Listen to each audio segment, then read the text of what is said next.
ng pagsusumika at lakas ng loob. Sabi mo sa kapatid mo, huwag kang buwag.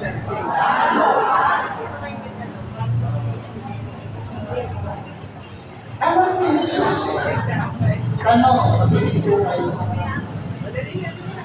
Alam ba ni Jesus yung dadaanan niya? Alam niya. Actually, na-picture niya na, na-visualize niya. At alam niyo, ito mabibigay. Sa tindi ng kanyang nakita, nanalangin siya sa Gethsemane. Hindi niya pinakita sa mga alagad. Hindi niya sinama sila.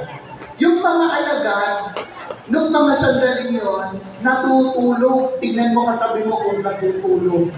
Hindi naman. Oo. Ito, makinig. Tingnan nyo.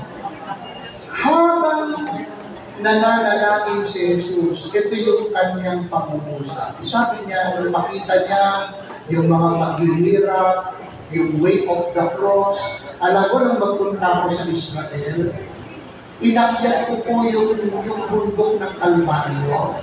Actually, na-retract na eh.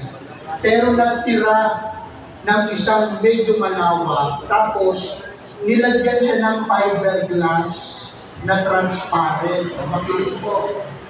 Ang purpose nun, para makita mo kung gaano katalas yung bato na kung saan si Jesus ay nadadapa, tapos bumabagsak pa sa kanya yung krus na dala niya, kasi mabigat. Alam mo, nung makita ko po yung uri ng tigas ng lupa, ikilabutan ka.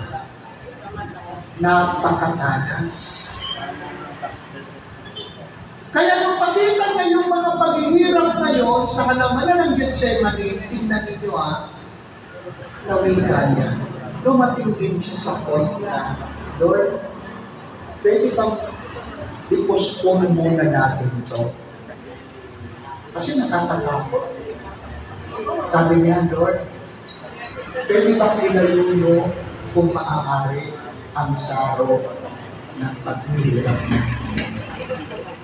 Sinasabi ko ba sa asawa mo yan ang sakit ng ulo mo? Lord, pwede ba ilayo ko na itong asawa ko sa akin?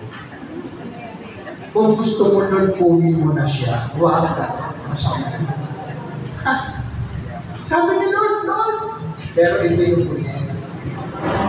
Sabi niya, not my will, but your will. At alam niyo, habang